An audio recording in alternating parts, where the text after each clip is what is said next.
Good day sa'yo! Let's cook kimchi jjigae or Korean stew. Bagay na bagay sa maulan at malamig na panahon. Kimchi jjigae. Tap.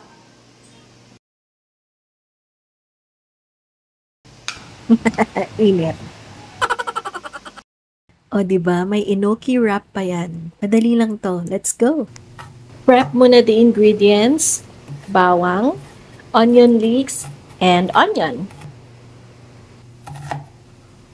So, lahat ng Korean products, nabili ko yan sa Kiyomi Meat Shop, Bagong Silang Branch. Meron tayong gochujang. So, nagpapadeliver lang ako sa Grab. Delivery fee is ranging 70 pesos to 100 plus. Depende. And minsan kakalibre kasi may mga discount.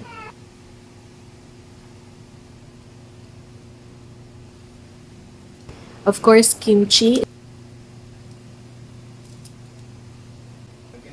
Beef samgyeopsal. So, meron tayong enoki wrap. All frozen. Gisa na tayo ng sibuyas, bawang, kahit anong mauna. Walang problema.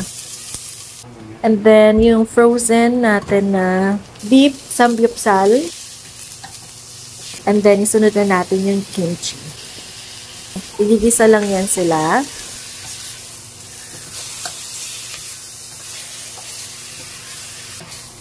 And then, lagyan ng tubig. So, yan yung sabaw niya. Depende na kung gaano karaming sabaw.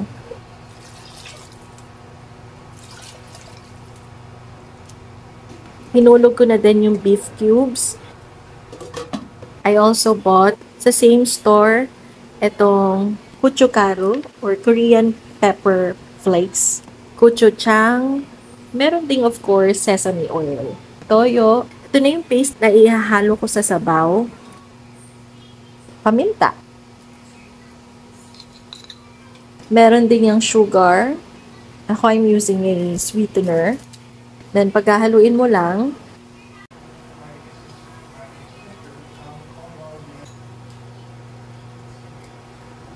lalagay mo na siya sa sabaw.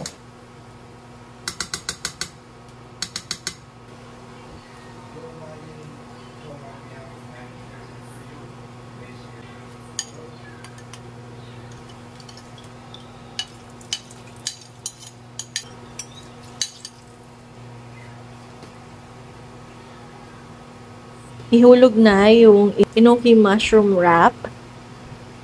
And then, timplahan na ng asin. Pwede mo lagyan ng patis or dagdagan ng toyo. Then, pwede mo rin dagdagan ng asukal. Pakuluin lang. Alam mo yung tofu, yung mga nasa Korean store na tofu, ay the best. As in, lasang soya. Lasang white ng taho. Napakalinamnam. So, yun din yung gustong-gusto ko dito. Taste test. Si papoy ko, my husband. Nodding. And this was the first time I cooked it. So, happy ako na it turned out really yum. Eto, so feeling ko si Hamzy ako dito. Wow. And sabi ko nga, talagang nagbi-binge watch ako ng mga vlog ni Hamzy. Mga mukbang niya, yung nagluluto siya. Ang galing niya kasi magluto. Tapos, nakakatuwa na nakapagluto na ako ngayon ng mga Korean food. Kakapanood sa kanya. O, di ba ang init? Napaso pa nga. Say, girl.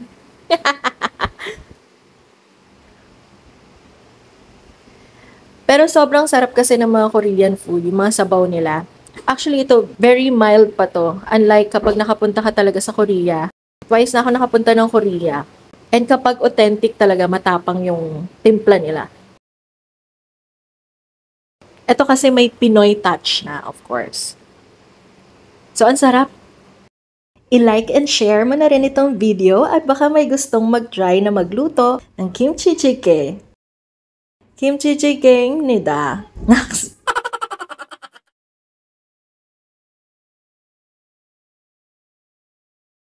Yan, of course, kailangan uminom na maraming tubig dahil hinihintay tayo ng ating baby boy. At didede na yan siya. Patiently waiting. That's it! Try nyo na to! And please subscribe to my channel. Kamsahamnida! Annyeong! Blessings. Blessings!